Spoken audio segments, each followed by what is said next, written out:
Hoy en los videos de introducción al derecho tenemos ¿qué es la legítima defensa? La legítima defensa se encuentra regulada en el artículo 34, inciso 6 del Código Penal argentino. Este artículo se encuentra dentro del título Imputabilidad y enuncia qué casos no son punibles. Pero entonces nos corresponde preguntarnos ¿qué es imputabilidad? Imputar es atribuir responsabilidad penal a un sujeto por la comisión de un delito.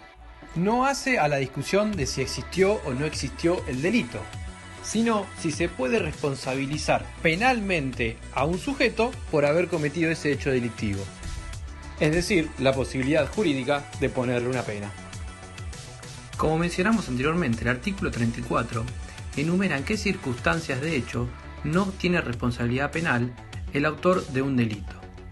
Particularmente, el inciso 6 de ese artículo 34 me define lo que es la legítima defensa y enumera cuáles son los requisitos de hecho para poder alegarla. La ley argentina define a la legítima defensa como el acto de repeler o impedir una agresión ilegítima, actual o inminente contra mí o un tercero, siempre que en el hecho concurran los siguientes requisitos: agresión ilegítima, necesidad racional del medio empleado para impedirla o repelerla, y no haber provocado esa agresión de la cual me estoy defendiendo. Ahora bien, vamos al estudio de los requisitos legales que se tienen que dar en una situación para poder alegar la legítima defensa. El primer inciso me dice que la agresión de la cual me defiendo debe ser ilegítima. Y la jurisprudencia y la doctrina, esto es decir, los fallos de los tribunales y además los especialistas en derecho penal han agregado que además esa agresión debe ser actual e inminente. Actual significa que al momento de defenderme de la agresión debe estar presente aún el peligro por el cual puedo salir dañado. Por inminente se refiere a que el peligro sea lo suficientemente próximo de manera que el agente no tenga otra opción que actuar para impedirlo.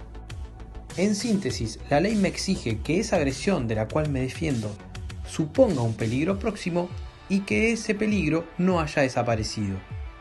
Vamos al requisito B, racionalidad en el medio empleado. En este segundo inciso se conjugan dos importantes elementos: necesidad y racionalidad. Para que esta necesidad esté justificada, los autores dicen que tiene que haber una imposibilidad de usar otros medios menos drásticos. El otro elemento es la racionalidad. La ley me exige que el medio utilizado sea proporcional a la agresión repelida. Si por ejemplo me quieren atacar con un cuchillo y yo me defiendo a los tiros, no habrá una proporción en el medio utilizado para evitar esa agresión. Y llegamos entonces al último inciso que nos dice no haber provocado la agresión de la cual me estoy defendiendo. La concha de tu madre, cubilla, ¿qué me tirá? La concha de tu madre, cubilla, ¿qué me tirá? Esto significa que quien se defiende no debe haber generado él mismo esa agresión ilegítima de la que luego pretende defenderse. Pero algo que ha quedado claro tanto para los jueces como para los doctrinarios del derecho penal es que la legítima defensa no es una fórmula matemática y dependerá de cada caso en concreto. Por ello, siempre que se alegue legítima defensa, deberá existir un juicio penal para poder ventilar las pruebas que existen en ese caso en particular.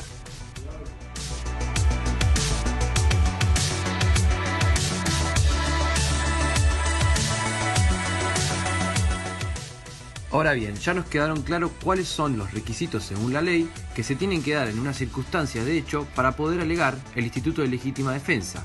Pero ¿qué sucede si uno de esos elementos no existe o fue realizado de manera excesiva? En este caso, la ley prevé en su artículo 35 del Código el exceso en la legítima defensa. Al incurrir en este artículo, existirá el delito, hay responsabilidad penal, pero habrá una disminución de la pena en el tipo delictivo que hayamos cometido. Por ejemplo, si en nuestra defensa cometimos un homicidio, se reputará como un homicidio culposo.